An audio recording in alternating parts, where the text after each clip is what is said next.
All right, everybody. Hello and welcome to Nostalgia Trap. My name is David Parsons. Hope you're having a good day, wherever and whenever you're listening to this. Got a great conversation for you today. My guest is Kyle Burke. He is an assistant professor of history and co-coordinator of the Peace and Conflict Studies program at Hartwick College, and the author of this incredible book called Revolutionaries for the Right, AntiCommunist Internationalism and Paramilitary Warfare in the Cold War.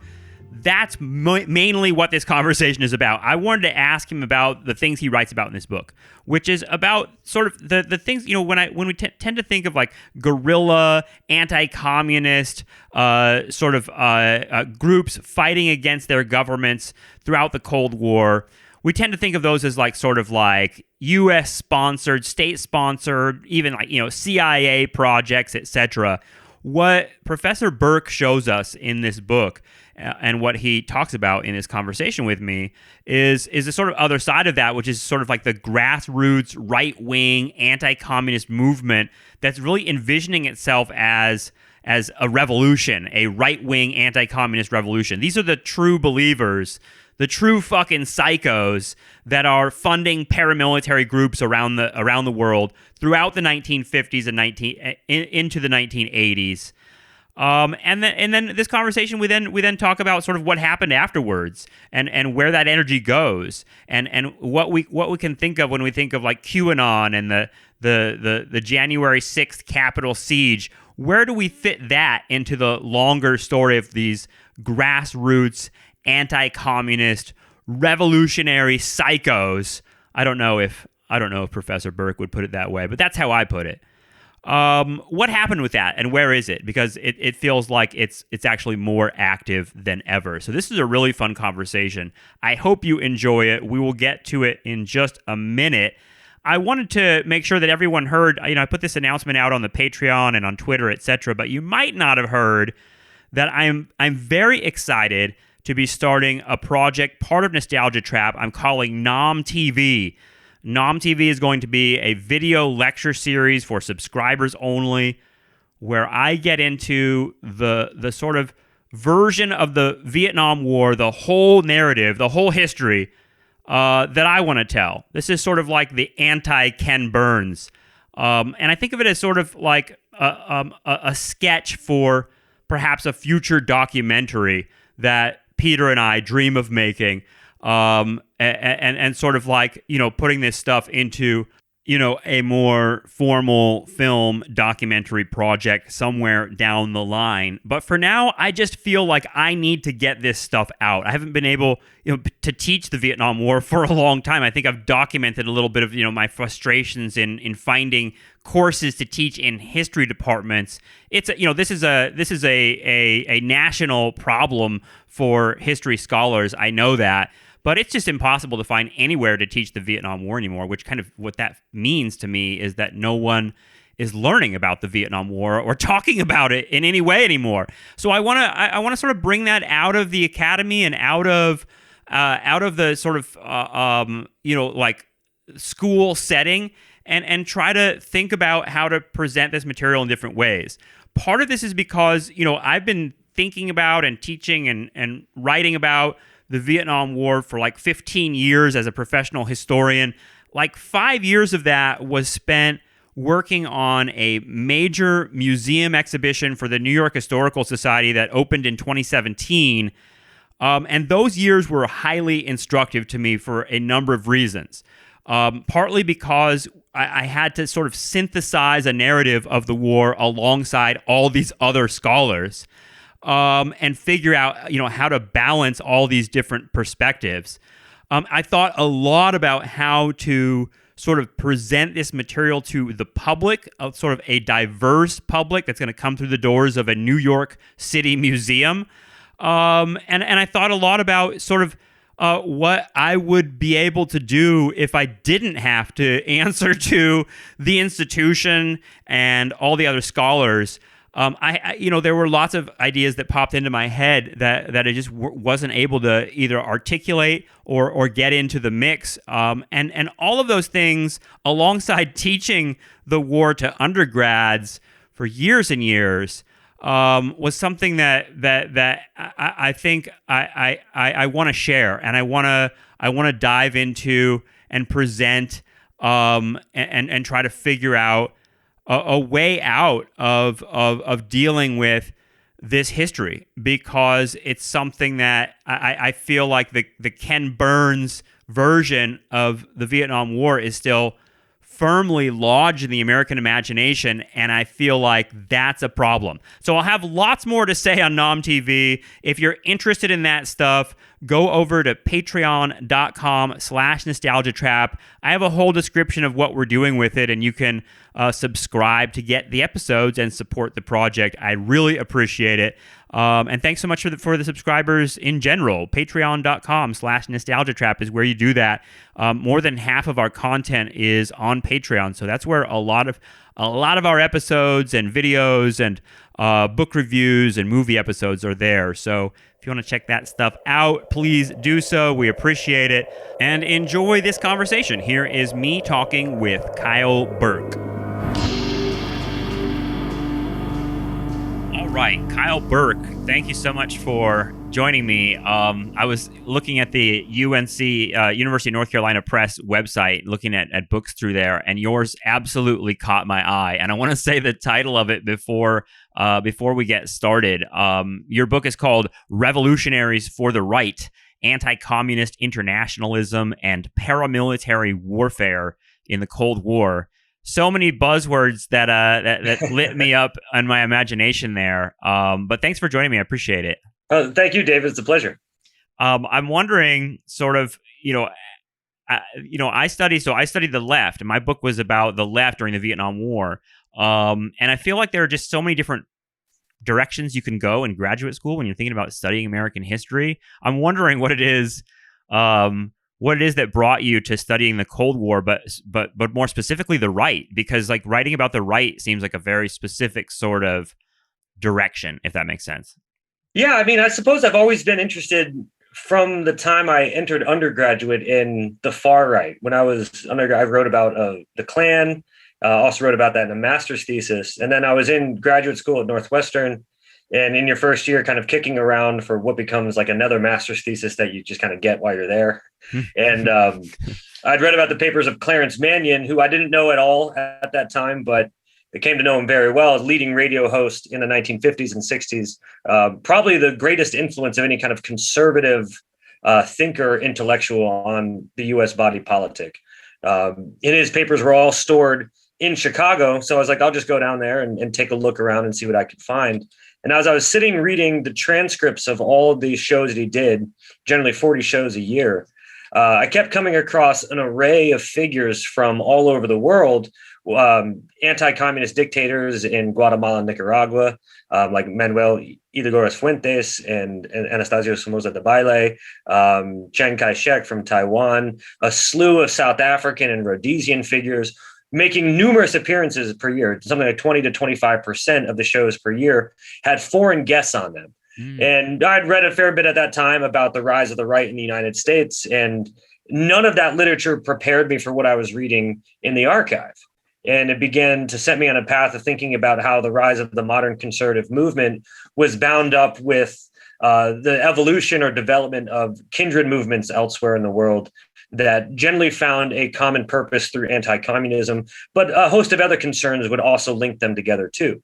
So I worked on Mannion for a while and delved further and further into a slew of individuals and organizations that were part of the American conservative movement, or maybe on the fringes of the American conservative movement in some cases, that were thinking about events abroad, that were translating those events back into domestic stories, but who were also utilizing domestic fundraising networks to propel activism on the international stage. And throughout the 50s, the 60s, the 70s, and the 80s, a shifting cast of American activists, intellectuals, and political leaders trying to utilize their own capital and resources to guide what many of them increasingly called an anti-communist revolution or international anti-communist revolution. And as I began reading more of these people and getting to know them, all of this, it did not accord with what we knew by and large about the rise of the right, which historians tend to tell us a domestic story about reactions to civil rights or integration in schools or workplaces, or the machinations of wealthy businessmen who use capital to fight organized labor, or responses to fears about crime, all of which are, I think, key elements of the rise of the right. Mm-hmm. But there's this larger international context in which it was unfolding. And I wanted to delve into some of that. And as I did more of that too, I began to discover a persistent belief that emerged amongst many people on the right in the 1950s and through the 80s is that the key way to win the Cold War, to achieve an anti-communist world, was not so much through the power of the U.S. military or through wars like Vietnam, but was rather mobilizing ordinary people, civilians in countries that were facing possible leftist insurgencies, and getting them to do the work for us. And these are policies that had at times been embraced by the Eisenhower administration, the Kennedy administrations, later embraced by the Reagan administration on a global scale. But throughout this period, this is what conservative Americans were saying. And that too also didn't jive with what I thought we knew about how conservatives thought about the United States, how they thought about the Cold War, and how they thought about U.S. military power.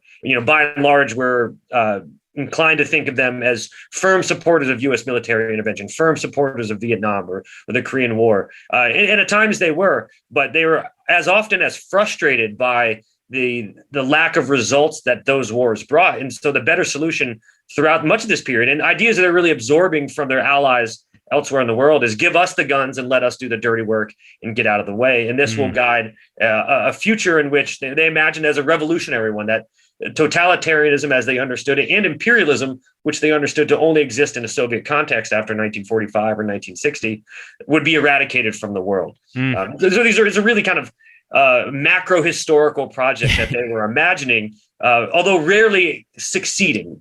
Much of the book, Revolutionaries for the Right, talks about their aspirations and their actions, but also a persistent set of divisions and inefficiencies about how they might actually be able to wage paramilitary warfare in lieu of the state. They dreamt of doing it a lot. They were less successful, typically, in actually implementing that fantasy. Wow. I mean, the Clarence Mannion angle of that, that to me is a kind of a key site for understanding where you're going with this, which is sort of like where is the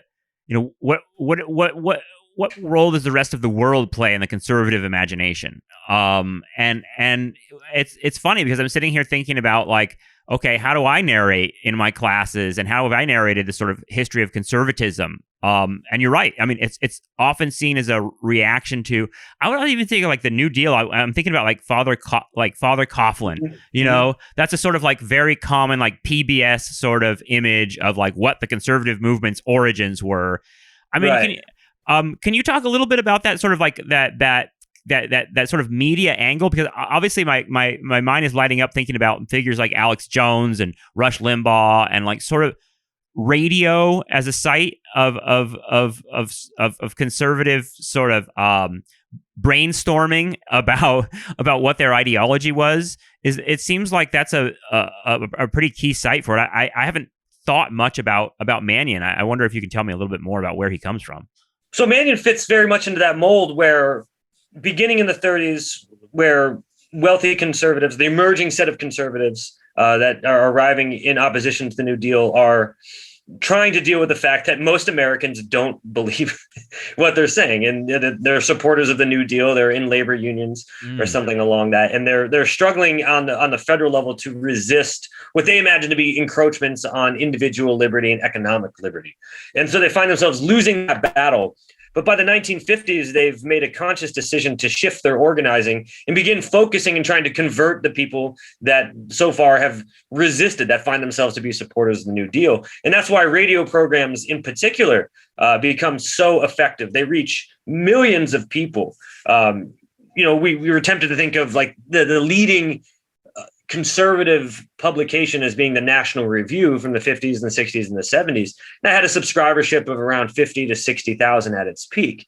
And it was accessing, the people that William F. Buckley wanted to access, literate people, intellectuals of sorts. The average person was not reading the National Review, but 4 million people a week by 1965 were listening to Clarence Mannion, and similar shows like Lifeline, or reading smaller, shorter publications like Human Events. And so this became a way not just for conservatives, the emerging conservative movement, to access and create its own kind of base, but also to begin to draw together a set of concerns that really comprise modern conservatism itself.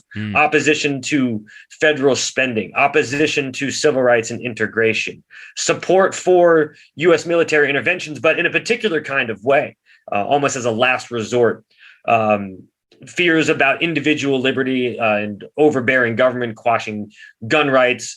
The conservative movement congeals together through these mediums, and it begins discovering an audience for itself, and then also at the same time drawing in some of its audience's concerns, and then it reshapes the contours of conservatism itself. And so Mannion plays a key role in doing that. I think is the most influential radio host, possibly of its time in general, but certainly on the conservative side of things. I wonder how does that Buckley world relate to the Mannion world? In other words, like are they friends, or are they feeding off each other? What's the relationship there? They're close friends. They're persistent correspondence between the two of them. They know each other very well. They hang out together. They share a world, and they're both elite figures. Clarence Mannion is a longtime lawyer, and then he's the dean of University of Notre Dame Law School. He's a Catholic as well. So too is Buckley, a scion of a great industrialist family. So they're part of an old boys club, a small network of like-minded individuals who also are substantially wealthy. So they know each other very well, and they see what they're doing as complementary projects. Whereas William F. Buckley is dealing with the upper echelons of the conservative movement, its intellectual leaders, and trying to raise that. Mannion sees himself more and more as talking to its base and trying to galvanize a base and draw it together, and also introduce to people, especially in coverage of foreign affairs, perspectives from outside the United States that bear directly on how Americans should think about their own problems, or vice versa, how conservative Americans should conceive of what's going on in Chile under Pinochet, how they should conceive of what South Africa represents, conceive of Taiwan. And so Mannion sees his role increasingly as linking both the upper echelons of the conservative movement in the United States with its base, and the base with a broader set of activists elsewhere in the world. It makes me wonder how much Vietnam was a cauldron of sort of testing out all these sort of policies and ideas, because I'm thinking about like Barry Goldwater, and Goldwater sort of rising in part with a critique of LBJ and saying like, don't be fooled, they're lying to you, we're at war in Vietnam. In other words, I'm kind of trying to figure out where does the sort of, what's the line between at this moment, the conservative movement and the Republican Party, because it seems like, are these groups thinking of themselves as sort of like I don't know, Trojan horses into the Republican Party, and they're going to change that, or is that a different focus? And the Vietnam thing, because it seems like there's sort of splits on the right about like sort of how to approach Vietnam in terms of what America's responsibility is. Yeah. So on the one hand, early in the 1960s, before the escalation of the Vietnam War, and before the explosion of the conservative movement on the national stage, the moment in time when they're being dismissed by people like Richard Hofstadter and Daniel Bell is just kind of a crazy fringe right. Their main ambition is, if not to be a Trojan horse into the Republican Party, is to kind of slowly gobble up the Republican Party, and then they would now just inhabit the conservative movement, be within inside of it themselves, and they begin making serious inroads in that way, and drawing in former Democratic, primarily segregationist politicians as well, begin arriving in the Republican Party, and the conservatives begin congealing in that way.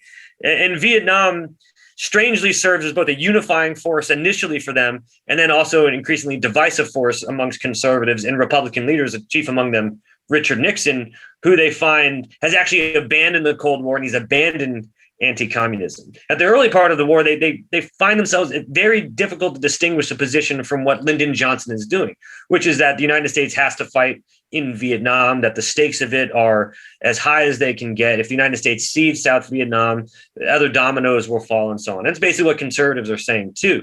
And so how to distinguish your own position from that? Well, they say, ramping up U.S. soldiers in Vietnam is perhaps admirable, but will never actually achieve the job, because it'll continue to piss off South Vietnamese people that you have an American occupying force. So what should we do? Well, the real solution already exists, and it's been offered for about 10 years in the form of Taiwan.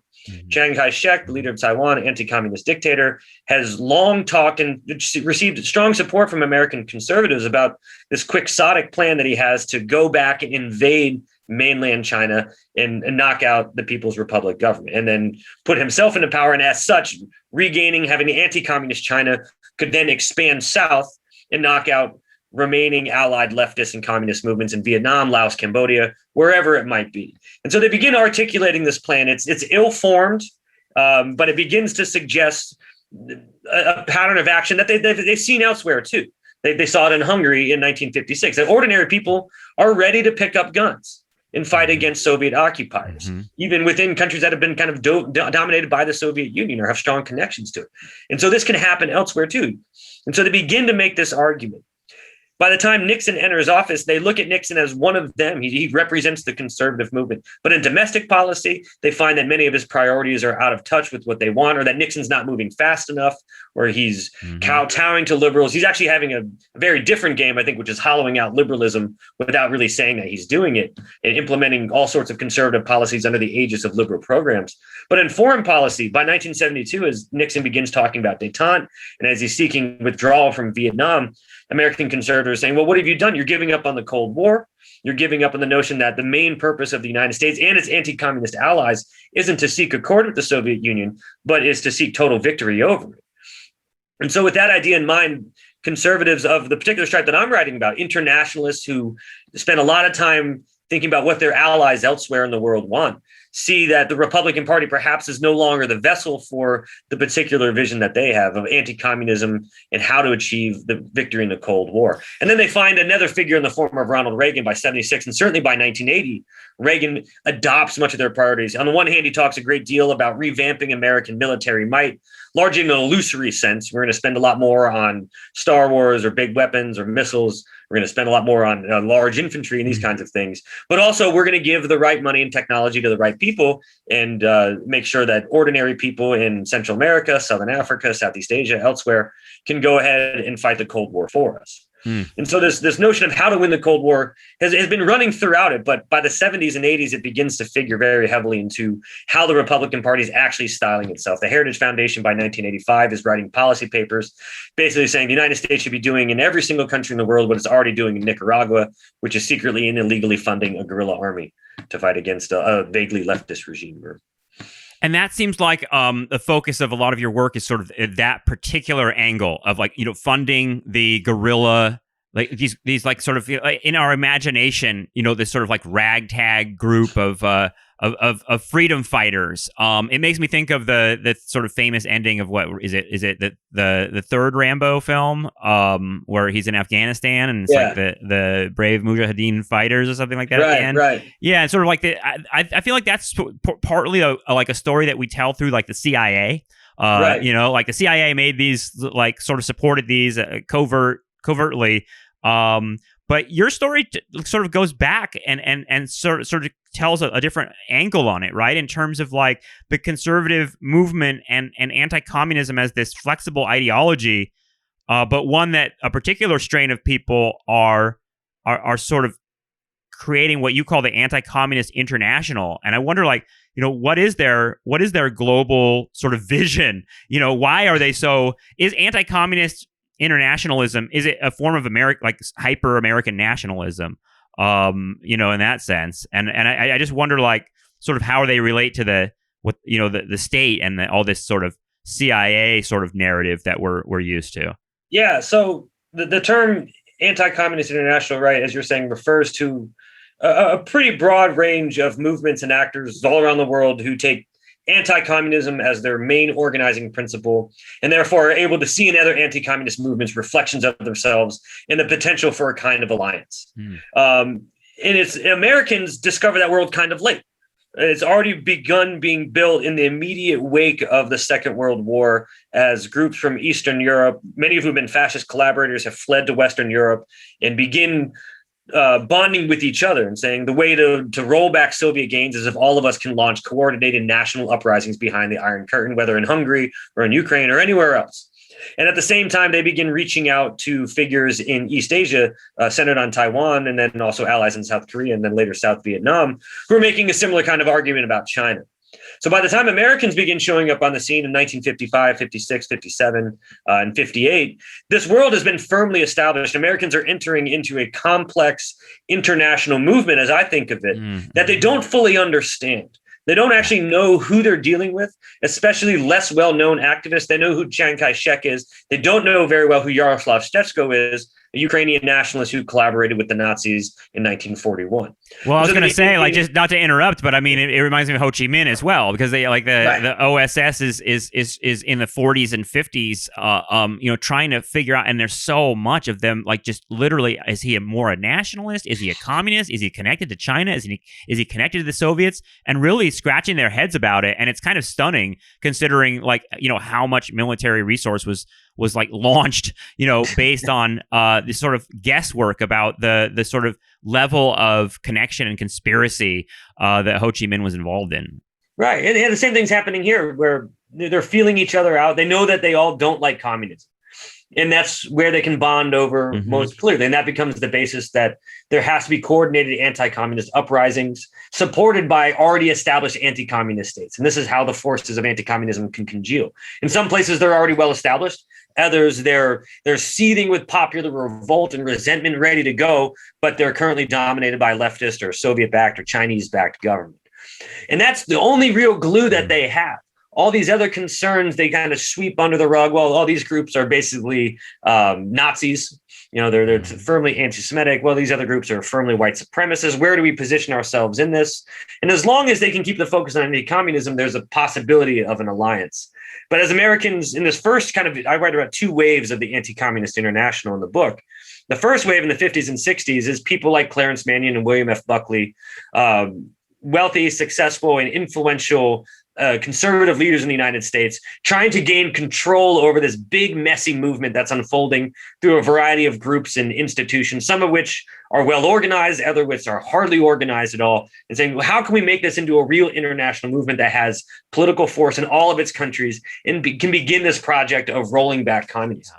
And they, by and large, fail. They get really pissed off at all their allies. They find out that trying to run an organization or a movement that has activists and movements represented in it from 100 different countries, variety of different viewpoints, not to mention ethnic and nationalist clashes between Japanese and Koreans, for instance. This is very difficult to do. And so they largely give up on the movement. Clarence Mannion, William F. Buckley, Fred Schlafly, the husband of Phyllis Schlafly, I should say. He's a leader of an organization called the World Anti-Communist League, briefly, which is a collection of all these different groups. He just basically gives up. This is too much for us to do. And that's in 1975. Many of the organizations that the Americans had been working with, people like Mannion and Buckley and Schlafly, had at some point in time worked with the CIA, because the CIA is everywhere, funneling as much or little resources that it can give to various anti-communist groups. So there's a connection to the U.S. state in that way, but Americans are trying to cohere into something that the CIA is largely not concerned with. They'll give money and weapons to pretty much anybody that shows up on their doorstep, and they'll see how it goes. And if things turn out, they give more money. If things don't, whatever. But they're not so much thinking of how to unify all these different armed rebellions or how to unify anti-communist states. It's reactionary rather than revolutionary. And so they have this idea, it falls apart. But at the same time as the Anti-Communist International and conservatives' involvement in it falls apart in the mid-1970s, a wave of allegations about the CIA erupt. That's right. All these old CIA officers who had been part of the old guard, who'd been waging many of these campaigns and actually doing the work that conservatives wanted to do. How do you smuggle weapons behind the Iron Curtain? How do you actually arm a guerrilla army? How do you actually fight a guerrilla war? These guys had done it. Well, they find themselves all marginalized, kicked out of the state, especially after Carter enters office in 1977, with the explicit mission of tamping down on U.S. covert actions and of trying to accord the United States international behavior more in line with its stated principles in support for self-determination. Now, these guys, both reading the currents from Nixon and détente and from Carter, and the notion that, well, the United States is basically not going to wage covert or paramilitary warfare anymore, begin to re-enter the movement. And they find themselves picking up where Clarence Mannion and William F. Buckley had left off. There is indeed an international collection of anti-communist groups out there that we can put to use in lieu of the U.S. government. If the U.S. government is going to be hampered by liberals like Carter or their successors in Congress and won't fight covert war, and if conservatives or the Republican Party, I should say, and the Nixonian wing is too devoted to détente, then we'll do this ourselves. We will create the revolution that we so desire. And these guys actually have skills that are necessary to begin fomenting armed violence somewhere in the world. Rather than just talking about it and fantasizing about it, which people had done in the 50s and 60s, they actually began making it happen in the late 1970s and the early 1980s. How much of this energy is surrounding sort of like what happens with like Iran-Contra? Because it seems like that would fit into this world, this like world picture that you're describing, which is like finding different methods to like go about the sort of same sort of prosecution of this anti-communist crusade, but doing so with a different set of methods and relationships to the state, because it seems like it's all it's going underground almost a little bit. Yeah, so Iran-Contra is the quintessential example of what these guys were aspiring towards. Although that's being run out of the White House, there's a whole broad network of mercenaries, of arms dealers, and anti-communist activists who surround the world of Iran-Contra, the smuggling of weapons into Iran and the sale there to free the hostages in Lebanon, and using the proceeds to free or to fund the Contras in Nicaragua. And as the White House is running that, people like John Singlaub, who's a major character in the book, a retired U.S. General and a longtime director of special and covert operations in Vietnam and Manchuria and in France during the Second World War. He's doing much of that, but off the books and entirely as a private citizen, traveling around the world, raising money to purchase weapons and then smuggle them into Nicaragua. Yeah. By 1985, he and others around him have embarked upon a serious plan to not just do that in Nicaragua, but take that very same mechanism of using essentially privatized channels to fund a guerrilla warfare and extend them to every other place where you see an anti-communist insurgency on the face of the earth.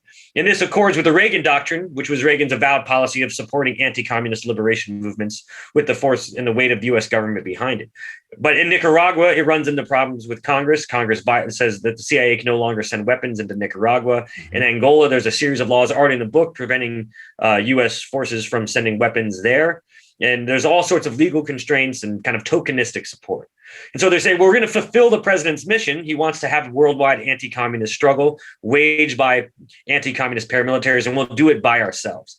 And they begin working in that vein in 1985 and 1986, hosting conferences, getting money for AK-47s and bazookas and all sorts of other shit that you need to actually wage a war. And then Iran-Contra erupts in 1986. Just as the plan's getting off the ground, there's massive government scrutiny, and the whole thing comes crashing down. And so John Singlaub, who had been one of the kind of leading private players within Iran-Contra, finds himself now having to spend 2 years in front of Congress testifying about illegal or extra legal activities that he and others had been involved with, and also having to testify about Oliver North, who he strongly disagrees with and says Oliver North is doing it wrong by trying to run it out of the White House. It should be entirely privatized, thereby obscuring any kind of connection to the state, which will actually allow the project to succeed. And North has done it wrong. Also, he picked his collaborators poorly. The people that he was working with were too interested in personal profit rather than the goals of the movement. But this stops dead the dream that they had. It was in formation. It had reached a critical mass where it might be realized, and then Iran-Contra puts it to bed. But they take the lessons from that and they begin applying them afterwards, and it helps provide the seed, the germ seed, the idea for the rise of private military companies afterwards. Oh man, that's such a like key narrative, but I'm wondering like how much it changes when communism collapses, when the Soviet Union collapses in the late 80s and early 90s, and the Berlin Wall comes apart. And is that, I mean, how much of that is sort of recognized consciously as a crisis for the conservative movement, for specifically the anti-communist element of it? Because it seems like you're identifying here, it's such an engine, and a highly adaptable engine. You feel like anti-communist languages is used, among reactionaries, the civil rights movement. I mean, every kind of different political sort of development of the 60s and 70s, the conservatives are applying anti-communism one way or the other, right? So what happens with conservatives when all that sort of comes apart and they can't really employ that language anymore? Right. For U.S. conservatives and their allies in the Anti-Communist International, the demise of the Soviet Union means the demise of the Anti-Communist International, because this is a project primarily based on what all these people are against. communism in some form or another, or what they think of as communism. Often what they're describing isn't in fact communism at all. But this is what unites them. If without the shared enemy of the Soviet Union in particular, well, what do they really care about each other? And what need is there to have a coordinated international struggle to free certain countries from leftist rule, Soviet or Chinese allied governments?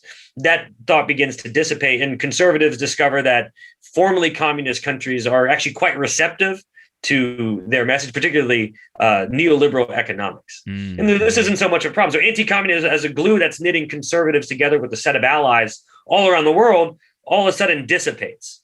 So in the wake of Iran, Contra, and the demise of the Soviet Union, the Anti-Communist International basically disappears. And as I argue in the book, that's also when it basically kind of disappears from our historical imagination. But if you were to be alive in 1965, 1970, listening to conservative radio programs or going to Heritage Foundation conferences, you would have had a very strong idea of who your allies were in the world, what kindred movements were there out there in the world, how their version of anti-communism accorded with the US version of it, and how your goals and objectives aligned with each other. Mm-hmm. But with the end of the Cold War, all that gets kind of shoved away, which in part explains why historians were so inclined to focus on domestic aspects of the movement. Because once the Soviet Union disappears, the Anti-Communist International almost ceases to exist overnight. And that's not to say that, American activists aren't concerned about one particular place. Afghanistan still rates in some minds. Nicaragua still rates in some minds as a struggle that Americans need to be concerned about. But the idea of an overarching anti-communist global struggle basically disappears. Yeah, I mean, I'm thinking about like the rise of the right in the 90s, which was when I sort of came online as a kid, paying attention to, Newt Gingrich and Rush Limbaugh and all that sort of thing. And it seems like the language is entirely aimed at welfare and cutting welfare. And it was sort of, anti-communist language, but not specifically about communism. It was more like the sort of liberals, and the liberals were the ones who were sort of I wonder. I haven't looked at that stuff in a long time. Like, what was their take on sort of international affairs in the sort of conservative movement within the Republican Party at that moment? With I remember like the contract with America and all that sort of domestic stuff. But it seems like it was almost like they were still scaring us with the idea of like collectivism and all that stuff. Yeah, so those discourses remain. They remain circulating within the United States as a way of organizing against state intervention in the economy or any other sphere of American life. But the idea that there's a big, bad kind of boogeyman enemy out there that's directing these projects or that are allied to certain developments in the United States fades away for many people in the Republican Party, for many conservatives. But for a significant number of them, not quite a fringe, but not a majority either, a new enemy quickly takes the place of the Soviet Union, which is the New World Order, which is kind of a vast cabal of vaguely liberal, multicultural, multinational elites who want to control world affairs from the shadows. And as they do so, they begin to invoke the same sets of discourses they did about Soviet imperialism. But that discourse doesn't find as much of a ground as anti-Soviet, anti-communist ideas once had, except on the fringe right, which begins to mobilize around these concerns. So by the 1990s, it really began in the late 1980s, and certainly by the 1990s, this idea that the best way to resist totalitarianism, communist or post-communist totalitarianism, is through armed uprisings by ordinary people, doesn't figure so heavily in how Americans see the world abroad, but rather how they see their own society. People on the right, particularly on the far right, begin making the case, well, totalitarianism in its communist form, the Soviet Union is gone, but the New World Order is here, and it's already in the United States, and it's already gained ground, right? We've already begun to lose the battle. The totalitarians have arrived, and therefore the thing for us to do is to begin picking up arms and becoming guerrillas. We are now the new Afghan Mujahideen. We are the Nicaraguan Contras. I was going to say, that's the other 90s memory I have of being a kid is the rise of like militias, Oklahoma City, the Unabomber. There were a lot of different like kind of spectacular moments of that. But it brought attention to this sort of larger undercurrent of that's a really crazy sort of thought that like it's almost like the right has to be engaged in some sort of like cosplay fantasy of like strapping on, because how much does this have to do with like, I don't know, the Capitol on January 6th and like this sort of like idea that like we're in a revolution. I mean, a lot of the people that were sort of interviewed at the Capitol that day used that language. They like, we're the revolutionaries. And it seems, I wonder, I mean, it's hard to draw through lines, but at the same time, it seems like there's a common sort of need to dress up and play like we're gonna overtake whatever huge force is running things. Yeah, and it's I think cosplay is an interesting way to think about it, because so much of it is aspirational. Not to diminish the real world violence that's committed by far right groups or by militias since the 1980s and into the present day, which are real things. But many, many more people who do not actually engage in violence are fantasizing about that kind of violence and how one actually undertakes it and what it means and how it's connected to a larger struggle to free the United States, to remove totalitarianism in some guise or another, and to engage, as you're saying, in the process of becoming a revolutionary. And one of the things I was struck by when I was kind of finishing the book, and I'm still struck today as we were witnessing things like the Capitol siege, where people are using this language of revolution, is we tend not to think of conservatives as revolutionaries at all, but rather as reactionaries, right? But for them, what they're engaged in is revolution. And for me, the clearest way in which I saw that in my own work was how they're thinking about armed action elsewhere in the world. And the story, right, as we're saying here, is that those fantasies don't really play out in the world as they imagine them to. The Anti-Communist International fades away, but the fantasy remains and it circles back home into the United States. It's even doing that in the 1980s. And it's happening in popular culture. It's happening in paramilitary culture through magazines like Soldier of Fortune. Yeah. It's happening in films like the Rambo franchises, certainly, but Red Dawn is another kind of key instance where Americans are essentially the Mujahideen. They even look like the Mujahideen inexplicably. About halfway through the film, they all show up wearing robes and scarves that look like keffiyehs, and they become this. And so this fantasy that Americans have imbibed anti-communist revolution are now acting out in their own society is one of the key arguments I'm trying to make. And so it helps put into context what we're seeing recently is that these fantasies about armed revolution aren't recent, nor are they quite bizarre, but they actually fit within a broad pattern of thinking that we see in the right, going back at least to the 80s, but as I would argue, really the 40s and 50s, this fantasy about ordinary people with guns. That's the key way to resist totalitarianism. And there's other factors that drive the rise of the militia movement in the United States that are much more domestic in nature.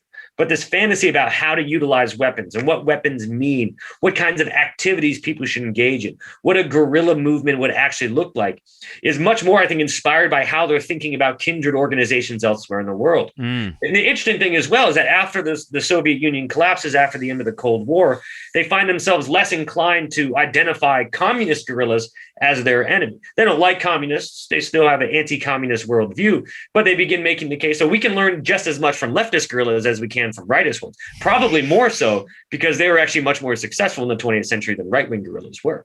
That's what I was going to say. It's like studying studying the tactics of the Viet Minh. It seems like even something the American military is going to do in trying to figure out like insurgency and counterinsurgency and all that sort of stuff.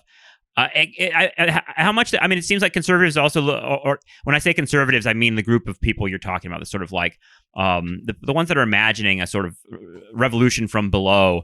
I wonder how much do they connect to like the founding fathers and the sort of story of the American Revolution too. It's when you start to take it apart that way. I mean, the politics get very confusing because I'm kind of like, wasn't that an anti-imperialist revolution in some ways, and like, but also a pro-capitalist one? It's really tricky, but at the same time, it seems like it's a really important element in this whole understanding of what we're dealing with. Right. And they connect themselves to the founding fathers. They don't quite use this language, but I think the framing is there is what they're engaged in is in some ways anti-imperial. If they explain every major change arriving in the United States in the 1990s or afterwards that they detest, multiculturalism or whatever it might be, as ultimately being the product of an outside cabal of foreign elites who are bent on subverting real American values, then what they're doing is, in fact, fighting a kind of imperialism, cultural imperialism. One of the terms, cultural Marxism, is a term that's heavily favored by the European far right, although it's actually to describe American influence in Europe typically. But I was going to say that sounds like Jordan Peterson Rogan and all this sort of like I don't know, the Joe Rogan crowd. They feel like I feel like they use that word a lot, like cultural Marxism, to describe like basically us, like professors who are trying to almost like inflict a certain narrative of American history and what are specifically like I don't know, stuff like race and class and gender and how those things function. But in other words, I feel like that there's another location where, like on the Joe Rogan show, a modern, I guess for better or worse, radio show or podcast, it's, millions and millions of people listen to that. And I feel like cultural Marxism is a term they've almost popularized and introduced. Introduced, without really kind of fully explaining it, I think. Right. And yeah. People invoke it so often. It's supposed to sound scary, really though. To offer a distilled idea of what that term actually means, and it begins just slipping into a set of enemies and changes that they don't like. It's almost trading on Marxism. That's not really clear. Other than Marx is bad and reinvokes. That's what I was going to say. Is it's almost trading on, a nostalgia for when we all hated the Soviets and knew who the bad guys were, and Marx had something to do with it, but we don't really know what that is. Yeah, it's a strange world for that reason, because the concerns are slippery, in the way in which Americans organize for them are often poorly articulated. Yeah. So trying to follow with them can be tough. I wonder about because you're in and around the discipline of peace studies, right? Is that right? Yeah. And I, since I did a lot of my research on the Vietnam War and specifically about the anti-war movement, I ended up going to a couple of different like peace studies collections and departments around the country, including Swarthmore. I think is one of the bigger collections of, at least in the time period I was looking at. But for people that don't know, like, what is the discipline of peace studies? Like, how is it different than other disciplines, and what are its concerns? Because I feel like whenever I heard about peace studies, I was always like, that's where I should be. My book is about the anti-war movement, and I really am sort of concerned with the sort of contours of whatever we might call a peace sort of not only movement but set of values. I don't know what is peace studies? So one of the things I do here at Hartwick is direct the Peace and Conflict Studies program, which is linked to the peace studies discipline or field, but it also thinks about forms of conflict. And as I've come to direct that program, I try to take a pretty ecumenical view of both of what those terms might constitute. So obviously forms of armed violence, war or political violence fit within that. And so too do strategies by states or organizations to resolve or reduce those things. Those very clearly fit within the mold. But questions about ecological justice would fit within it. Questions about food justice or food insecurity. I think anything that can be construed as driving or propelling a kind of conflict in society, in ways in which societies at large deal with those conflicts, fits within that view. And that's kind of how I've directed my students that have worked with peace and conflict studies to think about the program. And if they contribute to conferences or something like that, I would urge them to think of that way. But it's a relatively new field, peace studies as well. And it's one that gets established in several institutions, but not broadly across the nation, I'd say. How did you end up as a person studying this field? I think about it a lot with myself, and I don't necessarily have an answer. I have a set of answers around my dad talking to me about the Vietnam War for years and years when I was a kid. And when I got to graduate school, I was sort of, struck by the fact that there were so many different directions to go. I mean, there was all my cohorts. So many of them were studying things in the 18th and 19th century. There was a guy in my cohort that was writing about the piano business in like the early 19th century. And it was fascinating, valuable work. But at the same time, I was like, I felt so separate from anything that I was interested in. I wanted to write about the Vietnam War. That it just seemed like that was the immediate, obvious thing to me. But what was it? What was it for you? Why do you think you ended up writing about this particular thing? Because it seems like even with your next book, or your next project, which is sort of looking at the contours of like the global white supremacy, if I'm correct, sort of like why sort of global uprisings? Why the Cold War? I don't, not to get too psychological, but it's a weird question, right? Because it's kind of hard to explain why you're interested in what you're interested in. It just kind of draws you to it naturally. but someone's asked me that question before, and in a way, the most satisfying answer I came up with for myself, at least why I'm interested in war and conflict, is that I grew up on a string of military bases from the earliest age until I was about 15 or so. And throughout my childhood, being surrounded by the realities of war, the detritus of war, other children whose parents were engaged in the act of war or the possibility of war, just made it an ever-present phenomenon in my life. So much so that by the time I was 12, it was weird to have friends that lived off base, and going off base was a strange kind of phenomenon. So my life was structured so heavily in my earliest years by that connection to the military, my dad's deployments in different places, and living near like major battlefields and learning about the history of American warfare, that I developed that kind of passion. Why I became interested in the Cold War is harder to explain, other than I liked the scale of it, and the sense of impending doom. I think was probably the first thing that drew me into it as a young person, that the threat of nuclear warfare, as a 12 or 13-year-old, wrapping my head around that, and then wrapping around how other Americans conceived it in previous years, I think drew me into it. Why I write about the right as I do is ultimately, I think, as I discussed with my advisor, is that you find yourself drawn to things that really kind of piss you off, and injustices and inequalities in the world. And by researching them and by writing about them and having some kind of public exchange or dialogue about them, you can feel like you're doing something to combat forces that exist in our own world that are doing harm to it.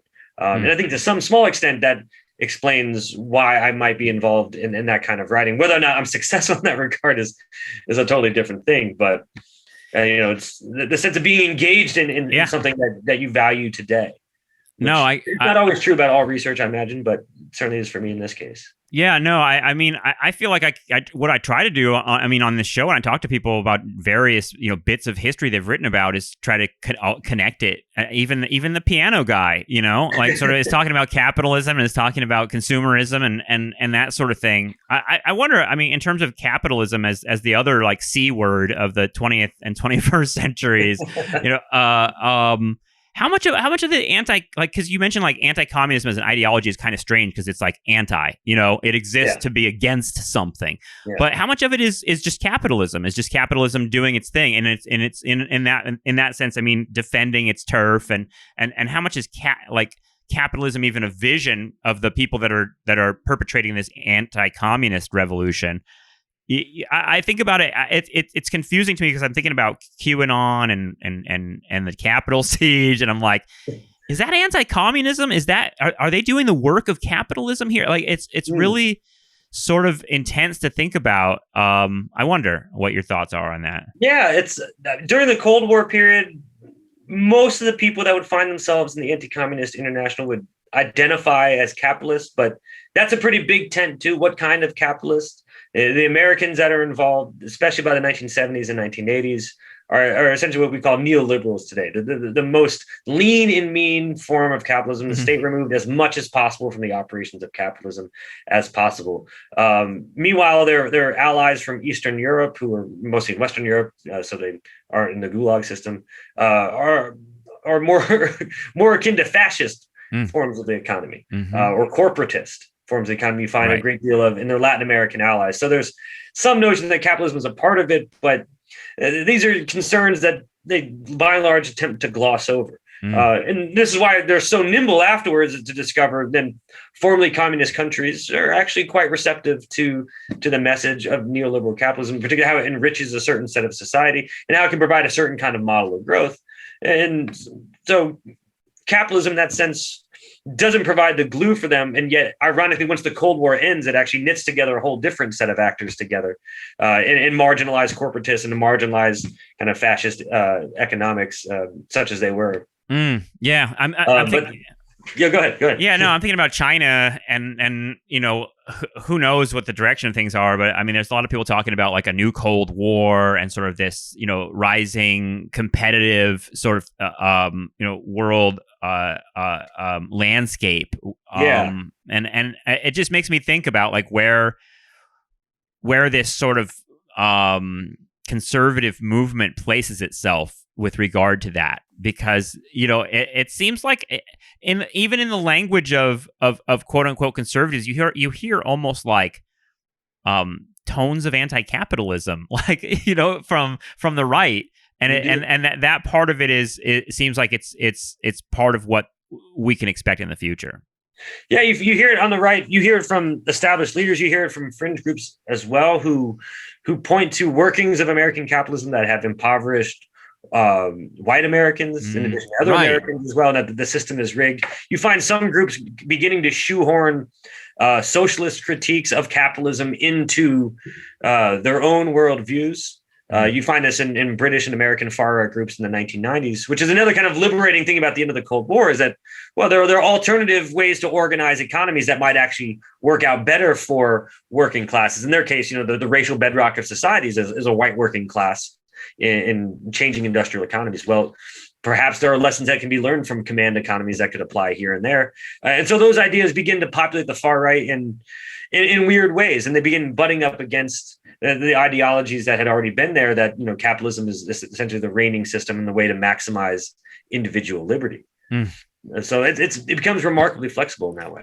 I mean, speaking of flexible, you're turning to race with it for a future project. Can you tell us a little bit about where you're going with that? Because it seems like another sort of a project where you're sort of considering the global dimensions of something that's often regarded as a domestic sort of phenomenon. Right. It was a project that I hadn't conceived of working on at all when I finished Revolutionaries for the Right. After spending, you know, 5 or 6 years thinking about everyday people that I don't really like very much, I was looking forward to begin working on something where I had a set of heroes, perhaps, that I was writing about, and people that, you know, I thought had contributed something good to humanity rather than, you know, violence and discord. And then I was invited to write something brief for a workshop, and I had been working just tangentially on a thing called the Skinhead International, group of skinheads that were collaborating in the 80s and 90s. So I worked on that, and I said, well, there's actually a lot more here about explicitly white supremacist organizations in the United States, Western Europe, South Africa, New Zealand, and Australia since the 1930s that have been working together over national borders to create a vision of a white supremacist world that in some ways reflected the world that existed in the peak moments of colonialism, but also moved away from that as decolonization unfolded, and how the movement changed as decolonization erupted, as the Cold War evolved, and as whites, or white supremacist movements, I should say, felt like they were losing ground. But it was another way of also reckoning through a moment that we began to see, certainly by 2016, with Donald Trump receiving, you know, warm support from Nigel Farage and from the Brexit movement, and vice versa, and this kind of sense of love and kindred politics unfolding on both sides of the Atlantic, and a lot of commentators saying this is unprecedented. Look, the far right, all these white supremacist movements are now seeing each other as allies. This has never happened. White supremacists are always thinking about their own nation. And me kind of doing a traditional historian's take, going, so actually it's much older than that. you know, just kind of the historian's editorial, isn't it? You know, the New York Times or nearly any other publication, there's a new phenomenon, but no, it's actually quite old, or vice versa. You think the thing is old, but it's actually quite new. We have one of two modes when it comes to that kind of writing. I didn't notice that, but now I'm going to think about that every time I read a historian's editorial. Yeah. But yes, I've been working on that project early on. It's early stages yet. I've begun to draft some chapters. And trying to, the same problem that I had with the first book, which spans continents and decades, is how to tell an organized and coherent narrative that will knit together a different set of concerns and movements and dynamics, but in such a way as they can actually make sense in a reasonably length book. And one that I'm trying to write as well, that's driven even more so by narrative than what I had written previously. And it's a difficult task. It sounds like it. I mean, everything you're describing is the reason why I wrote a small story, that took place like within the confines of the United States. I mean, there were coffee houses globally, though, and they were part of, a similar, if opposite side of like an international vision. Because it's funny, because when you think of internationalism, you tend to think of the left, right. And it seems like this internationalism that you're speaking of is right wing internationalism, right? Yeah.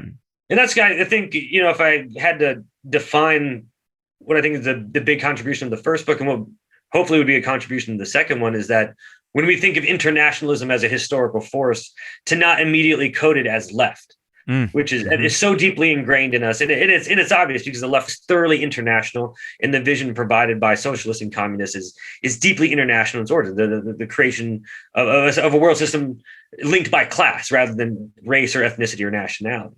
But the right was internationalist too, in a variety of ways. Sometimes it clashed against each other. There's a set of internationalisms unfolding within the right. There's white supremacist internationalism, which I don't think is the same thing as what I'm writing about or wrote about in Revolutionaries for the Right, in which anti-communist Americans could find real and meaningful alliances with non-white movements in the third world. And they spent a lot of time and effort celebrating non-white actors like Jonas Savimbi in Angola, or the Afghan Mujahideen, or the Nicaraguan Contras as brothers in arms. They're different than us, but they're the same as us. Whereas white supremacist movements are not bonded on anti-communism, but on race. It's a different vision of internationalism, but both of which emerging from the political right. And I think there's other right-wing internationalisms out there too. Yeah, I was going to kind of ask. So, what is is it an evolution that you're describing from your first book to your second book? Are they the same sort of forces that have evolved for a different set of historical circumstances, or I guess this historian question is this a continuity or a break? The historian answer is both. Yeah, it's a little bit of both, right? To some extent, the worlds that I'm describing in the first book and hopefully in the second book, they're distinct worlds, but there's a lot of points of contact or overlap between them in terms of individuals and ideas, or even in states. But there's also a sense of break that comes at the end of the Cold War as well. For many far right groups that had seen anti-communism as their central organizing principle and race as important, but secondary to that, the absence of a clearly defined communist enemy causes many of them to double down on race and say, this is in fact what we're about. And these are who our allies are. So therefore, the possibility of an ideological, let alone an actual alliance with a kindred force that's non-white, but may share many of their same predilections, fades away. And the possibility of allying with other people on the basis of race and nationhood, despite competing ideological or economic or political programs. So that's a kind of shift that unfolds, but only for a certain set of people within the right. It's not everybody. We're by and large talking about groups on the far right or the extreme right or right wing, which are all slippery terms themselves. You see it all in pop culture, though, and in like the popular discourse. I mean, from Tucker Carlson to Ben Shapiro, there's like all this hysteria about like losing Western civilization, and we should always teach. I mean, they're even hysterical about Dr. Seuss. Like, it seems like you could draw a line. Like they're sort of like, it's weird, but like it seems like and it's dumb, but at the same time, it seems like there's there is a common sort of impulse right now among quote unquote conservatives to sort of promote this idea of Western civilization as the height, and it's hard not to read that as white supremacy when I hear it. I think it's a different way of describing that project without having to say it. There you go. And everyone knows what they mean. It's a kind of coded language, or even less coded in the case of Ben Shapiro. It's sure, yeah. Or Tucker Carlson for that matter too. His rant the other day it's hedging ever closer and closer to unbridled white nationalism, which I think is the right term to capture that phenomenon. Yeah, which strange enough is international as well. And it's interesting to see like modern people, like leftists, looking at Tucker Carlson and being like, maybe this guy's on our side. He talks a lot about the working class, and he talks a lot about how people being left behind and screwed over by capitalism and things like that. I think that you would probably, the picture you're describing in your work shows us a much longer picture of that impulse. Yeah, and you see it. The far right, ironically, is much more anti-capitalist than the mainstream conservative movement was during the Cold War and since. Yeah.